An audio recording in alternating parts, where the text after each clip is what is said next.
5 amenazas para el campo mexicano. La reforma del campo de Peña Nieto. El pasado 6 de enero, en Boca del Río, Veracruz, en un acto priista, cenecista, en conmemoración del aniversario número 99 de la promulgación de la Ley Agraria del 6 de enero de 1915, el presidente Peña Nieto anunció la puesta en marcha de reformas de gran calado para el campo mexicano. Este anuncio es como si lloviera sobre mojado en el agro, como si estuviéramos mal y se anuncia males mayores. La reforma rural anunciada por Peña Nieto implica 5 graves amenazas que tenemos que tomar en cuenta para reflexionar, para informarnos, para organizarnos, para resistir y para frenar estas amenazas que después de 20 años del Telecán podríamos afirmar, sin temor a equivocarnos, que el campo ya no aguanta más y que sería la puntilla definitiva para el restablecimiento de una situación como la del porfiriato en pleno siglo XXI. Estas reformas de Peña Nieto que se anuncian significarían una verdadera contrarreforma agraria que nos colocaría en la situación previa a la Revolución Mexicana de 1910 y echaría por tierra las conquistas de décadas de lucha de campesinos e indígenas en México. La primera amenaza está referida a la privatización rápida, fast track, en un año del ejido y la comunidad. El expresidente Calderón dejó una iniciativa de ley agraria al final de su mandato, que hoy está retomada por Peña Nieto, y quieren en el curso de un año lograr con cambios legales la transición del ejido y la comunidad a propiedad privada plena para volver a concentrar la tierra, el agua y demás recursos territoriales en pocas manos y terminar de despojar, de desalojar, de deportar a la población del campo que para los neoliberales estorban totalmente, sobran y son desechables. La segunda amenaza está referida a la profundización del modelo de libre comercio con la suscripción de más tratados de libre comercio. No obstante, los fracasos de 20 años del Tratado de Libre Comercio siguen por la misma ruta, siguen por la misma senda, y el gobierno de Peña Nieto está negociando en secreto el llamado Tratado de Libre Comercio Transpacífico, el TPP.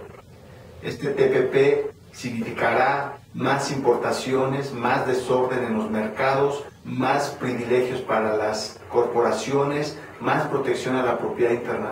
intelectual de las corporaciones y monopolios, y más monopolios y más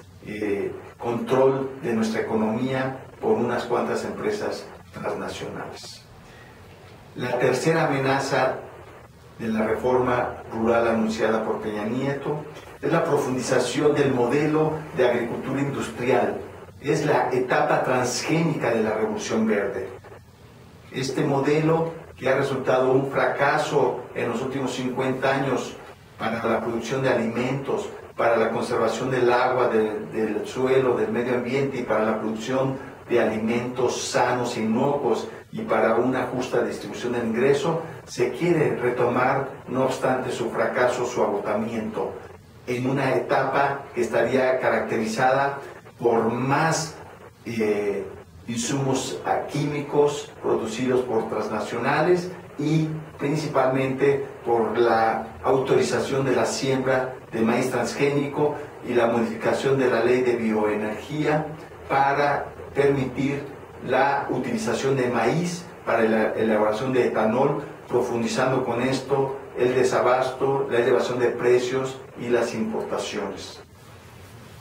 La cuarta amenaza de la reforma rural de Peña Nieto está referida a la profundización del despojo de tierras, agua y recursos territoriales de ejidos y comunidades, de comunidades rurales y pueblos indígenas, agua, minerales, recursos eólicos, biodiversidad, etc.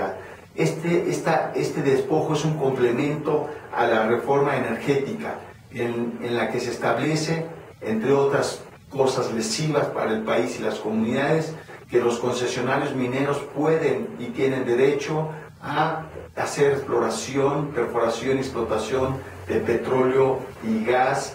por supuesto, en las tierras y territorios de campesinos e indígenas. Esta perspectiva, además, supone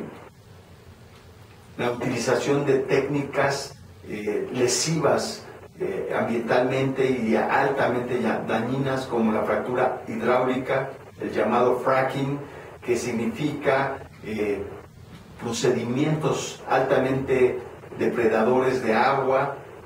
y contaminadores de agua y ambiente para la extracción de petróleo y gas esquisto en mantos de lutitas, o en inglés los yacimientos de petróleo y gas shale. Y la quinta gran amenaza de la reforma rural emprendida por Peña, que quiere impulsar en estos meses de febrero, marzo, abril próximo, es el debilitamiento de la resistencia social en el campo frente al despojo. Se trata de quitar tierras, se trata de quitar territorios, se trata de erosionar tejido social, tejido comunitario y profundizar la deportación de la población rural hacia las ciudades y hacia los Estados Unidos para debilitar la resistencia frente al despojo de los recursos territoriales campesinos e indígenas. Y con la población que aún se mantenga en el campo, se trata de profundizar los mecanismos de control político de la población rural vía programas asistencialistas y el condicionamiento de apoyos públicos. Son 5 graves amenazas que implica la reforma al campo propuesta por Peña Nieto, que significan el fin de una etapa de distribución de ingresos, distribución de activos productivos, el fin de la existencia de un México con campesinos, con indígenas, y una reforma agraria surgida de la Revolución Mexicana y de las luchas agrarias de décadas, que mientras en otros países avanzan hacia la distribución de la tierra, en México estamos regresando a una concentración neoporfirista de la tierra y de los recursos, condenando a la población rural o a la migración o a su conversión a asalariados agrícolas sin derechos, sin protección legal, sin perspectiva de una vida libre, una vida justa, una vida digna. Ante estas amenazas llamamos a la sociedad a informarse, a organizarse, a resistir. Particularmente llamamos a las organizaciones campesinas indígenas, a los ejidos, a las comunidades, a informarse y organizarse desde abajo. No hay pacto rural, no hay diálogo con el gobierno que implique una contrarrevolución como la que plantea Peña Nieto. Debemos defender un campo con campesinos, con propiedad social de la tierra como lo garantiza la Constitución, sin transgénicos, sin monopolios, con reconocimiento a la calidad de sujetos de derechos y sujetos productivos de los pequeños y medianos productores, con derecho a la alimentación y con independencia y soberanía alimentaria. Es el tiempo de defender al campo, es el tiempo de dejar a un lado las simulaciones, el engaño, no pactos rurales, no pactos para el campo, no simulación a cambio de la entrega de un patrimonio que ha sido conseguido con luchas históricas y con muchos sacrificios en todo el devenir histórico de este país.